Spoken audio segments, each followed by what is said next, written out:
And well, for more on this, we are now being joined by Hemendra Hazari, Senior Market Analyst, live from Mumbai. Welcome to Business Insights, Mr. Hazari.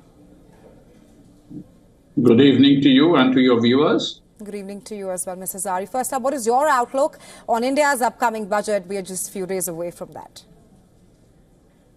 There are two main problems with the Indian economy today. One, there is a paucity of demand. We are seeing that even in Lever's results, where there's been a flat volume growth in items of mass consumption.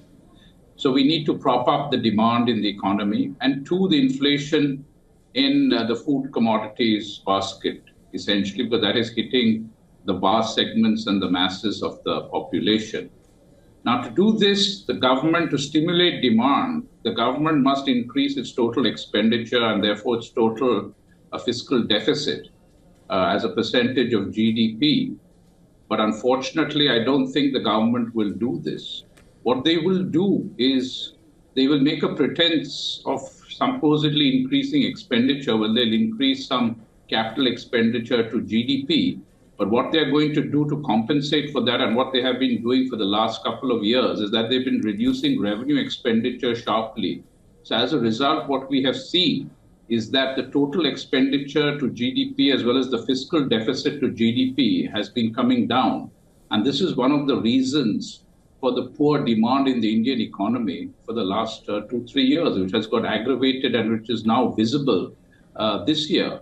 So what I think the government will do is they will increase capex, but they will again reduce revenue expenditure. Now, when you reduce revenue expenditure, what happens is the masses, when you have higher revenue expenditure, there is more income for the vast bulk of the population, and they consume more.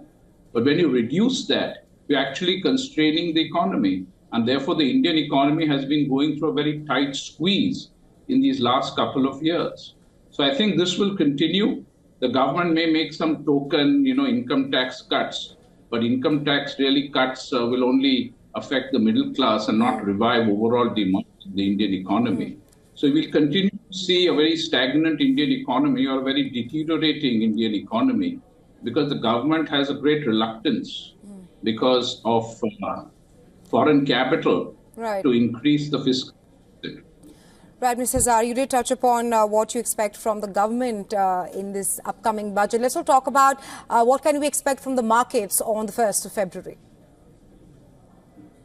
Well, the markets will see for the individual sectors where the government is giving any benefits. But today, the markets also is very visible. If you see the company earnings and sales in particular, that is flat all over. There's very marginal growth taking place in real terms. And that is very visible because the wage rate, the employment situation in the Indian economy is very bleak. And with these government measures that we have seen is only going to get worse. I really don't see it improving.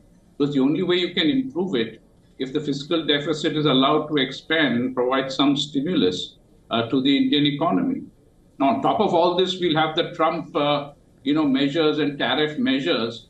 And we have to see what type of impact that will have on the Indian economy, because that will be a further negative. Right. I was just coming to that. With Trump 2.0 set to redefine global trade with tariffs, how can perhaps India be prepared? Well, India can only be prepared through countermeasures, because that's the only way, that's how the rest of the world is going to react to Trump's tariffs. Now, we can also, react by increasing the tariffs on American exports to India and services. But I think probably a more effective and probably a more subtle way is that we know for a fact that the tech giants are avid Trump supporters. We have seen them very visible in the inauguration. And their institutions in India, like Google, Facebook, Walmart,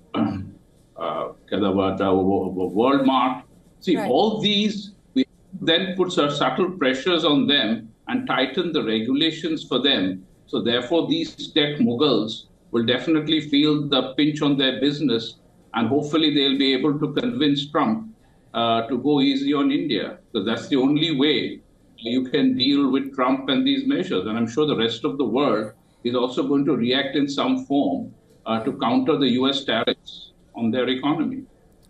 Right, Mr. Hazari. Thank you so much for joining us on Beyond Business Insights with your insights on this. Thank you.